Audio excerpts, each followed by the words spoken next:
Seven, six, five, four, three, two, one. You'll never have the sacred stone.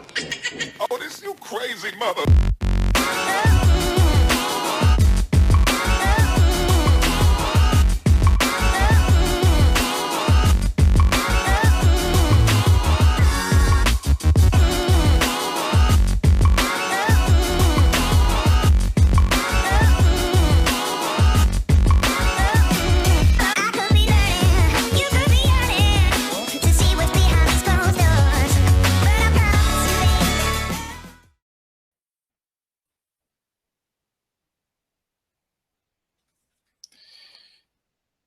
And after a little hiatus, we are back. How you doing, man? It's good to be back, man. It's so good to be back. It's so good to be back. It's the Royal Rumble coming up soon. We're going to be doing it so big. It's going to be great. Yeah, it is going to be awesome. I'm not going to lie. I'm pumped. We are a little less than 2 weeks, about a week and a half away. For those of y'all listening, you have to forgive me. Your old Uncle Ben Goose is not feeling too great today, a little bit under the weather, but show must go on. You know, like they say, the show must go on. Next week, so we got a busy weekend. So next Saturday, you and I are going to NXT.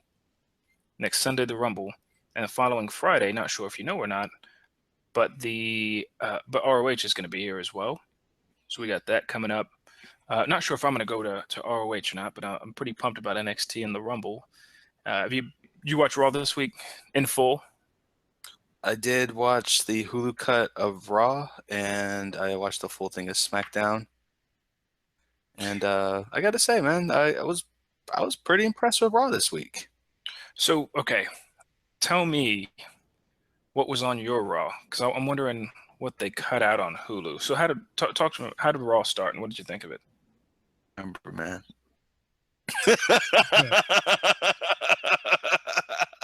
All I know is I enjoyed it. Let me see. How did Raw start out?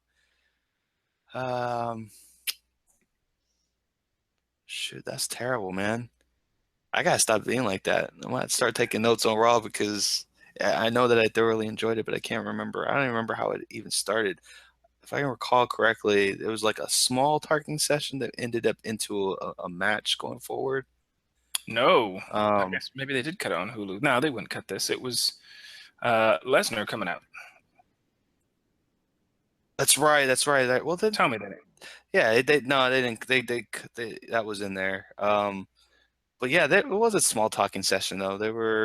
People were coming in the ring, asserting their power.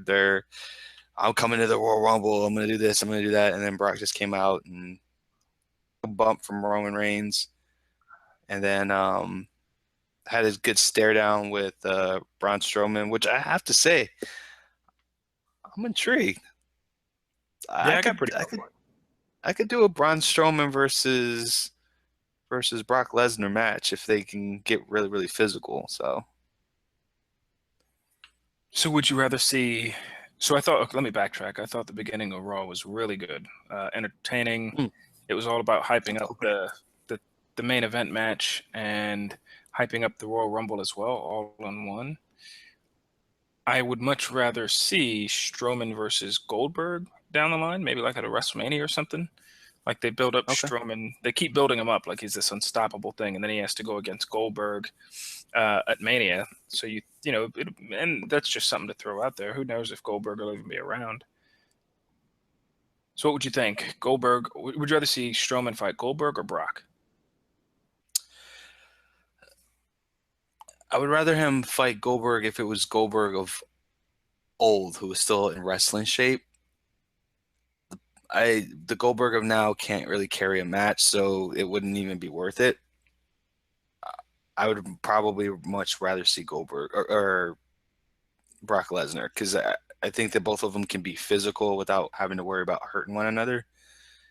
And the problem is that I don't know if Braun is at the stage where he can carry matches on his own. Yeah, he'd have to the match. Yeah, good point. The physical match wouldn't be as good, and he'd have to really protect Goldberg. So dude's in his 50s at this point. You know what I mean?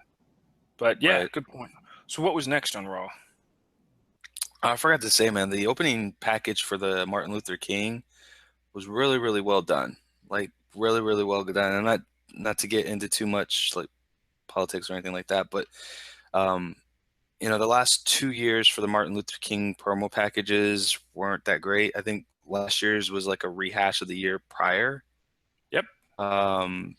So I didn't really like that part of it too much. But I did like how they recognized figures that were not just relevant like 60, 70 years ago, but also ones that are relevant this year that are that have nothing to do with wrestling. So I thought that was a kudos to whoever did that video package because that was extremely well done. So I get that. And shoot, the next match of the night or the next match, damn, I'm so bad, man. I can't remember what came after that, to be honest with you. Enzo and Big Cass and versus Jinder Mahal and Rusev, or I think didn't see that. That didn't come up at all. you didn't miss anything. Put it this way: who do you think won, and who do you think took the pin? Rusev took the pin, Ben. Like, no. No, Jinder Mahal took the pin, of course. It was Enzo's big, like he's healthy to fight and all that. Like after the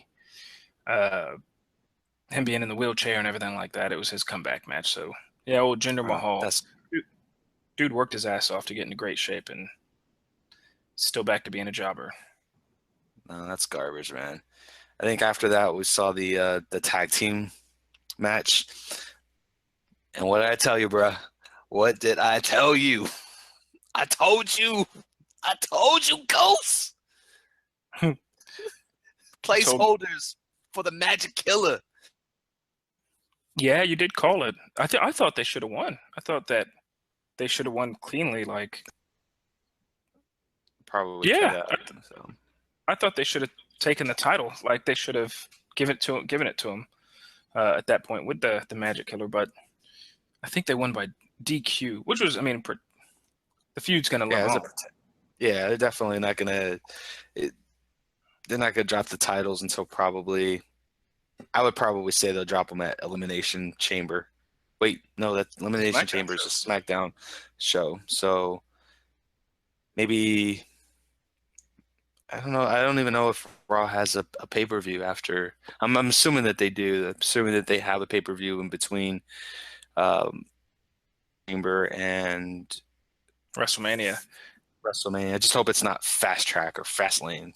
Yeah, I think it is Fast Lane now that I think about it. Damn. Yeah. So that's probably where they'll drop the titles to them. And then we'll get something at WrestleMania. Yeah, I agree. Now, one thing I noticed, the cruiserweights, hopefully they didn't cut it out of Hulu, but the cruiserweights were all over Raw. Like, I know the other matches they had outside of the tag title match was the one I just told you about, Enzo and Cass versus Jinder and Rusev, and then Big E versus Titus O'Neil, which I'm willing to bet that got cut. Yeah, neither one of those. I don't think any of the cruiserweight matches actually made the Hulu cut. Really? There was 3 of them. With you. Yeah, I didn't see any of them. Wow. And you know how big of a fan of a 205 that I am. But yeah, they didn't have it. Yeah, there was nothing. No 205. So Arya Daivari fought Lince Dorado and won. Rich Swann fought Tony Nese. And who won that match? I'm trying to think of who won that one. I believe the champ won that Neville match. Neville interfered. Now I remember. Okay. Yeah, he came out and beat up Rich Swann. That match did come in because then during that match, he tried to throw Tony Nese out of the ring, and Tony Nese came back in and started beating up on Rich Swann. Yes. Yeah. Yes. That was a hot mess, bro. That was a straight up hot mess. And Cedric Alexander beat up or went over Brian Kendrick with the lumbar check, which is a pretty good match. That was actually a decent match. That definitely did make the Hulu cut. So I'll tell you, you mentioned there was a silly moment in which Tony Nese got thrown out the ring, came back in, and I kind of vaguely missed that part. Came back in and started beating up who were we just talking about? Rich Swann. Which one? We're gonna talk about another bonehead moment when we get to silly moment when we get to SmackDown with my man JBL. So we'll get into the silly that happened a little bit. But the main event was the 6-man tag, and I gotta admit, like, I kind of liked it. Good back and forth match. I mean, it was decent for the same 6 dudes. 4 of the same 6 dudes we see every single week fighting. So at least they threw us a curveball.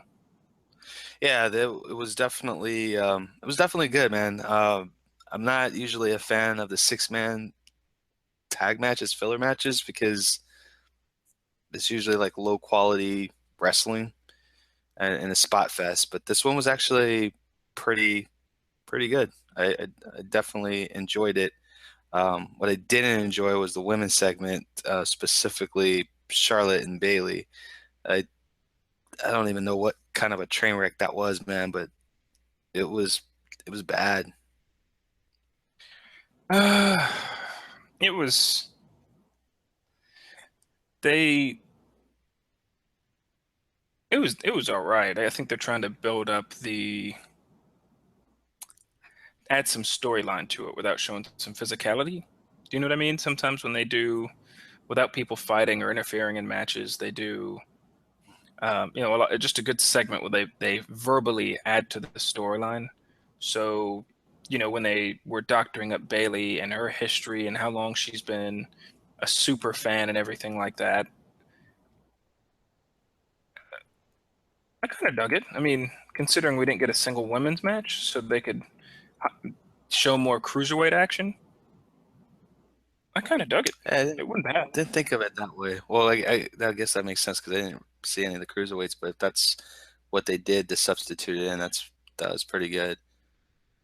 When they also cut to the back, so women did get some. Did they cut out of Hulu where Sasha Banks? Yeah. No, I saw that. They didn't cut that out. I think they even showed it twice during that program. What'd you think of that? Was that cool? Was that bad to show? Let's advance this storyline, but we don't have time for them on TV tonight because of the show is whatever, it's already booked. Let's do a 1-minute segment of something creative, something different, somebody getting attacked. Because never before have you really seen on TV that I could think of people training in the ring, at 1 PM or something like that. And we all know wrestlers do it.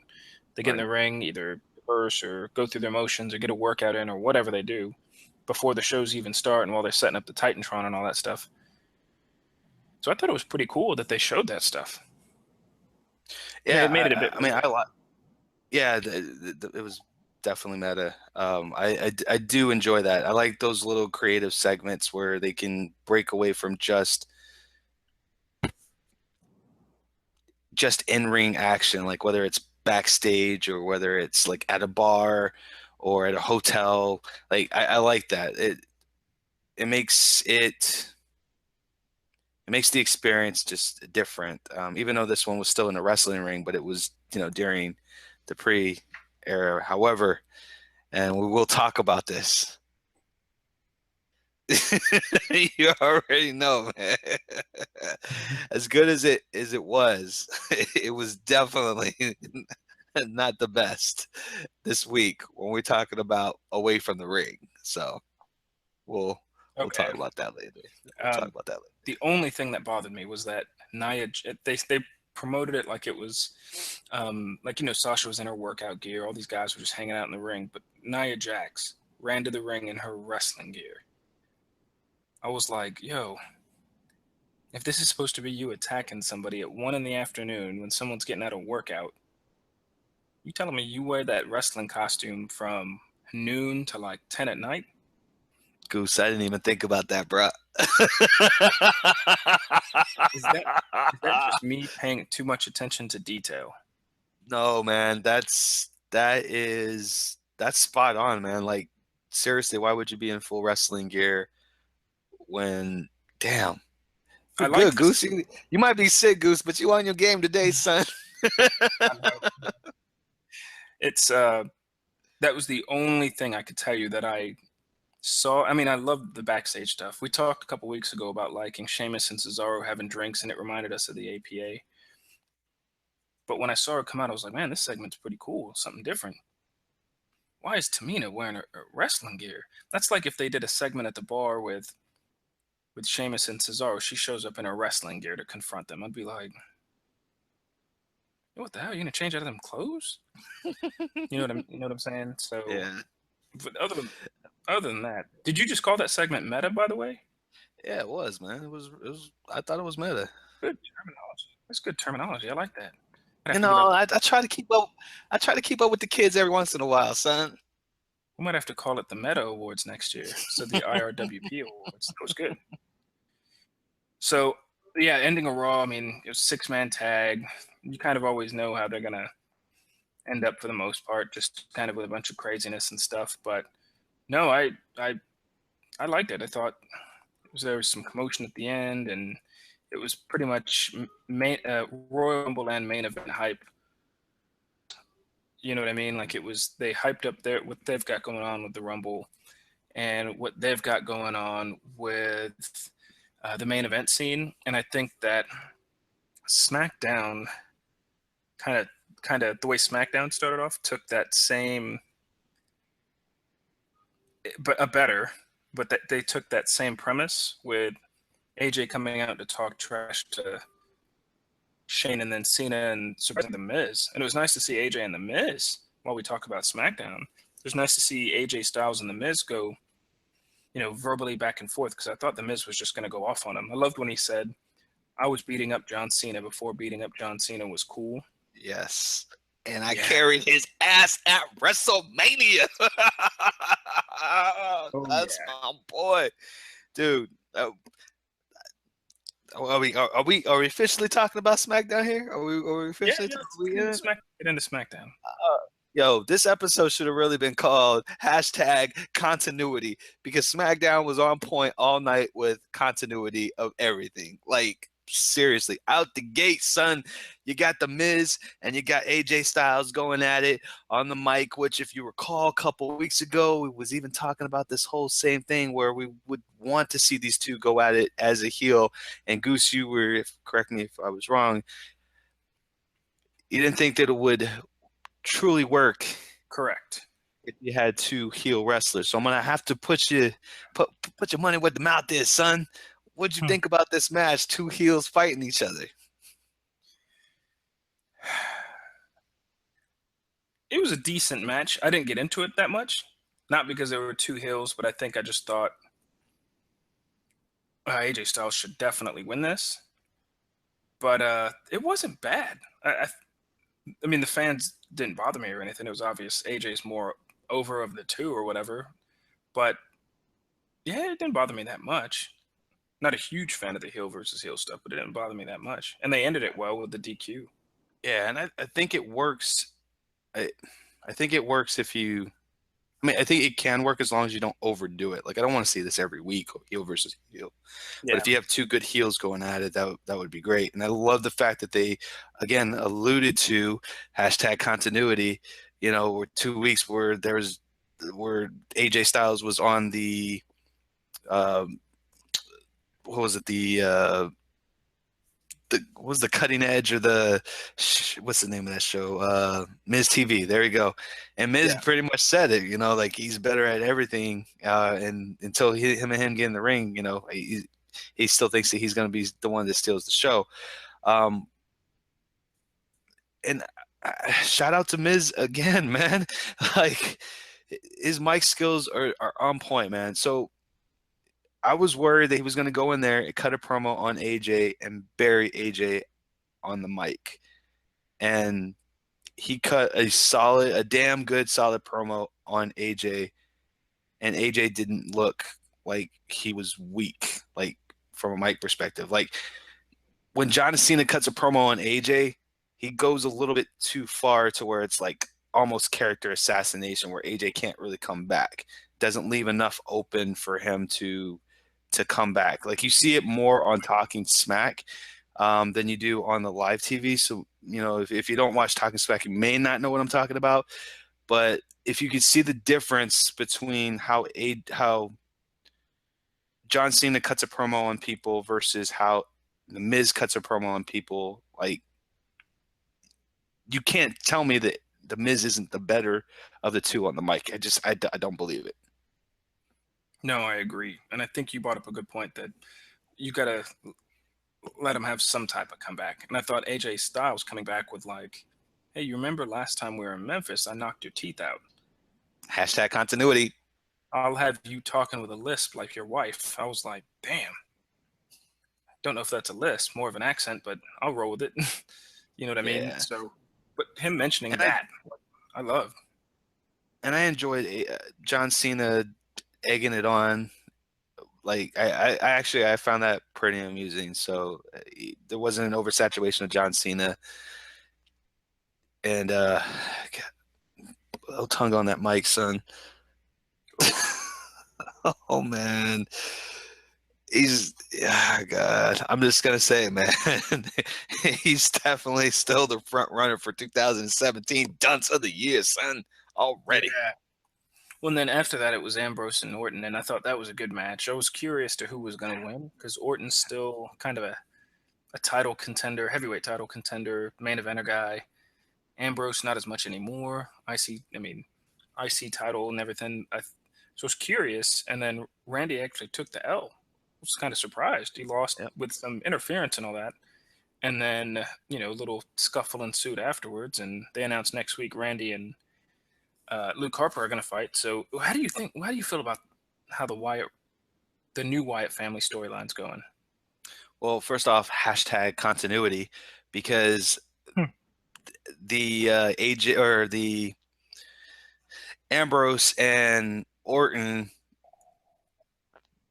collision happened like 2 or 3 weeks ago, and Ambrose came out and told him, hey, I need a match with him because I haven't forgotten about what he did to me and I need to get my revenge. So good job again, SmackDown, on that. I like it, man. In terms of how the Wyatt family is going, and it's interesting. It's making it interesting. Like, there's no title involved whatsoever. It's a storyline about, who's the better sidekick in the Wyatt family, and breaking them up, or potentially breaking them up, or trying to making them stronger. Like, I'm absolutely enthralled into this storyline itself. I'm enjoying it.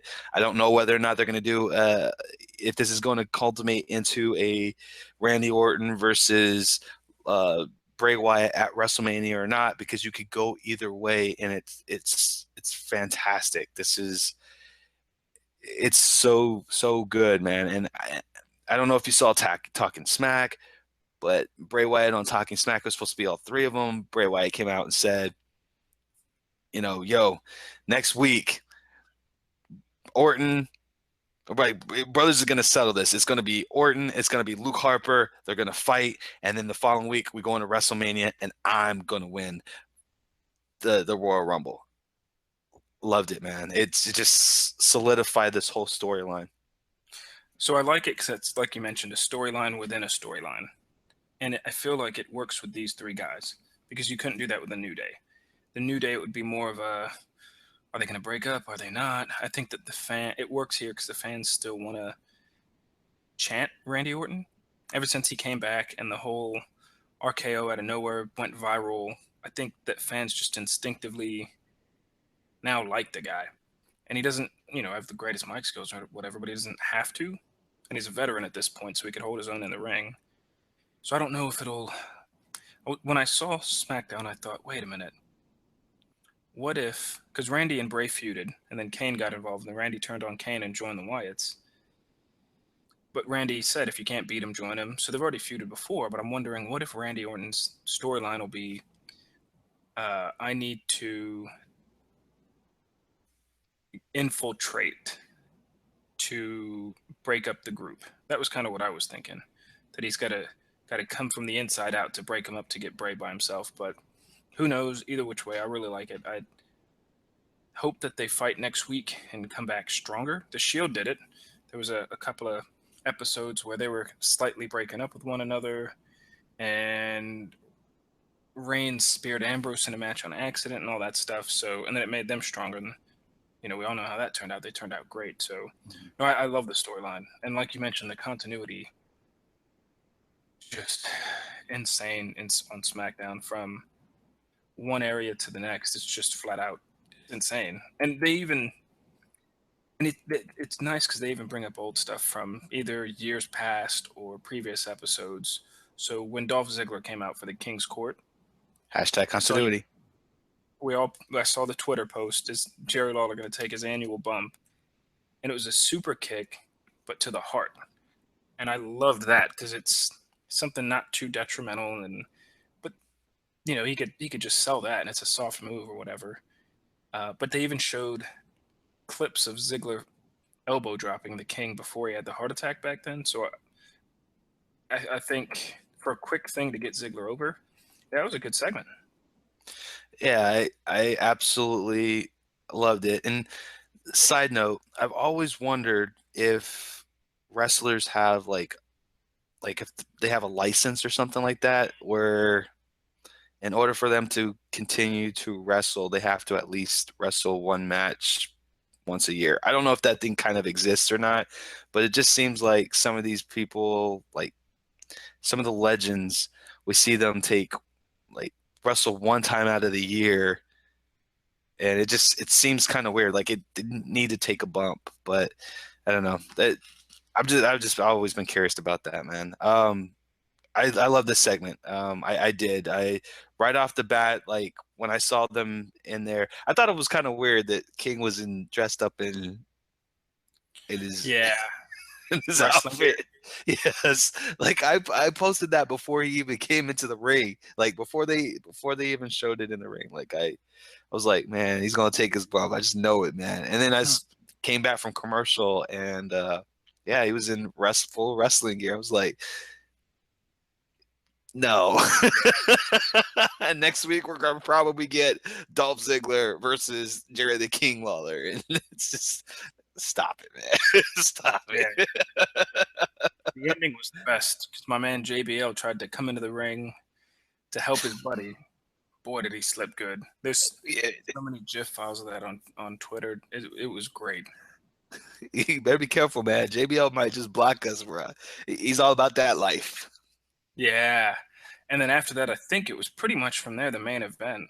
So what did you think of the main event? Missing two good things, man. Two good things. One, that Italia versus Nikki Bella thing. That I absolutely loved how Natalia was in the crowd, called her out. They panned out to the back where she was at the concession stand, and just taking up all the oh God, I loved it, man. She was all like, here's Brett stuff, here's John Cena stuff, here's Nikki Bella stuff, right next to John Cena stuff. I was like, dang.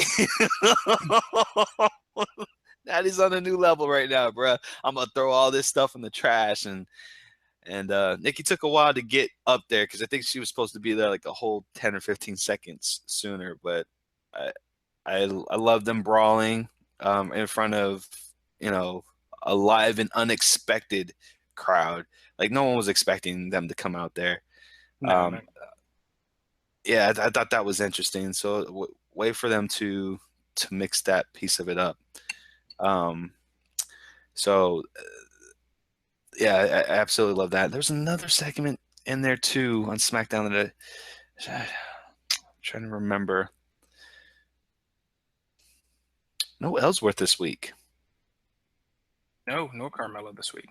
Yeah, that was kind of weird, but anyhow, well, it'll come to me. Main event, man. I absolutely loved the main event. I love the fact that both Becky and Alexa cut backstage promos before they went into the ring. They sold fear on the cage itself. We obviously knew that La Luchadora was going to make an appearance in some form or fashion. What I didn't know is whether or not she was going to get actually unveiled. So it was definitely I enjoyed it. I like the fact that it. I love the fact that it was Mickey James, man. It's been a while since I've seen a heel Mickey James, and I did enjoy. I did enjoy it, so it was pretty good. I'm glad that they gave the spot to the women. Um, Shows maturity. The one thing that the one thing that I think that this match could have done with is there was way too many commercials. Way too many. I've said it in the past, and SmackDown did this one time, and I don't know why they're not doing it. But that picture-in-picture view where they have the commercials going on the bigger screen, and then they have the match, the cage match going on the smaller screen. They need to institute that for the main event, man. There's just no reason for us to be missing any single piece of the action if they're not slowing down during commercial breaks. Yeah, I missed the picture-in-picture thing. I must have missed that, but yeah, I agree. The advertisings when they have a bunch of commercials kind of get annoying. I like when they run a bit long, but yeah, I thought the match was good. Not their best match one-on-one, but the ending was good, and I liked that Mickey James. Definitely liked that Mickey James was the luchadora. Yeah, definitely so. It's going to be interesting to see how that plays out going forward. Um, like whether or not I'm suspecting since my SmackDown has an upcoming. Oh no, I mean they get the Royal Rumble next, so yeah, Hmm. I don't know. I guess we're gonna have to figure out next week how the women are going to be handled and treated during the Royal Rumble. Yeah, I don't know So what's going on. Outside of the Bailey and Charlotte match, I don't know what's going on. yeah, this just seems kind of weird. Big news this week though. Yeah, but we done with our reviews. I don't have anything. What do you got inside outside the ring? Yeah, so just two things. One, last week, we stated that we would have a little bit of an Easter egg, bit of a contest going on for our podcast listeners. So here it is, guys. We've got a ticket available for the Royal Rumble. I'm just going to ask you one simple question, and all you got to do is answer it either on putting a comment in iTunes, 5-star review on iTunes, hashtag IRWP on there, or on Twitter, hashtag IRWP. You'll be entered in the drawing. Drawing will be next Thursday. And all I want to know is, in the last 3 episodes, we mentioned someone being a heck of a dancer. And I want to know who that is. So if you got the answer to that, on Twitter, hashtag IRWP, go ahead and put the response there, or on iTunes, 5-star review on iTunes. In the comment section, go ahead and put who you guys believe was the heck of a dancer. So That's a good one. gonna leave it there for that. So a little Easter egg there. Hall of Fame is coming up, and I thought that one, we would discuss who the first person is, but I thought that it would be fun going in each week that we each pick someone who we feel should be going into the Hall of Fame up until the Hall of Fame ceremony, which is in April. What do you think about that? We can. I think. So yeah, Kurt Angle was big news. I thought that was huge news, and he'll be probably the main guy. Yeah, we could do it every Yeah. week. I got to think about who I would want to see in there. I don't know who's all in there now. I could take a guess, but yeah, we could do it over the next month? Maybe pick because how many people get inducted each year? What, 5? About 5 to 8. I think 8 was like the max that I've seen. But yeah, I just thought it would be fun for us to do it. I'll go. I mean, I can go first for this week. You don't have to have a pick, but um, I think Jim Johnston should really be in this year's Hall of Fame. Yeah, I'll agree with you on there. That'll be my pick too for this week. We've talked about this before. Yeah, definitely. And the Warrior, before he passed away, rest in peace, Warrior. He said that the Warrior Award was really meant for the people who are behind the scenes, who don't get the credit, the glitz, and the glamour. That they themselves should be recognized for their efforts, their sacrifices, and their work to make the product as good as it is. And to me, Jim Johnston, he personifies just that. I mean, the majority of the songs that you've heard in the last, aside from the last couple of years, but for the past, you know, 30, 20, 30 years, has been from Jim Johnston. Some iconic songs. We get The Ultimate Warrior, we got Mr. Perfect, Million Dollar Man, Ted DiBiase, The Undertaker. Like, all those are Jim Johnston, and it would be good that he gets recognized for his skills. Yeah, I agree. I'm sold. He also did, I think, Chris Jericho's theme, and that one's been used forever. So Yeah, definitely. That one will last the dawn of time, man. That's just a damn good song. yeah, they just So released the first edition version of it from when he debuted against The Rock. He only used the theme, I think, for a month or two max, but they just released it on Spotify and iTunes. Be a good one to check out, y'all. was a Full Metal Volume 6. No, goddamn, those compliments Full him. Metal, man. So yeah, yeah. But I honestly, I don't know if it's because I'm under the weather today, but this week, and I know we haven't done the show in 2 weeks, but I don't have a ton to talk about. We have next week we'll have a new president. That's a WWE Hall of Famer, I think. Yeah, Trump is a Hall of Famer. Um, but other than that, no, I don't. Even though it's been 2 weeks, kind of been a 2 week buildup. It's all been Royal Rumble and Universal and Heavyweight title buildup for the past 2 weeks. So I'm looking. I don't have much more to say other than I'm looking forward to next week. And you need to be looking forward to watching that 205 live, son, because this week was hot off the chain.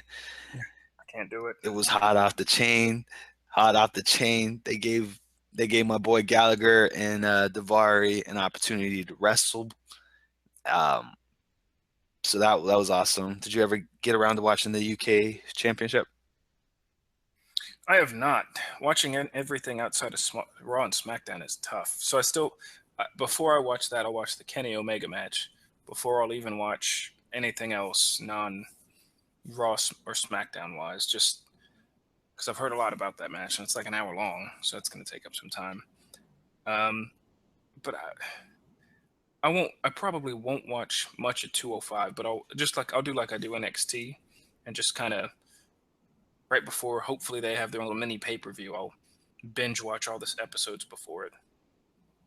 Yeah, but I don't think they'll have their own pay-per-view, man, or even a mini pay-per-view. I think it's just going to be one match on a pay-per-view, and that's it. But yeah, if you ever get around to watching that, man, mark this week for sure, man, because this is probably one of the best weeks in itself. So I Quit match was really, really good. The commentary is always flawless.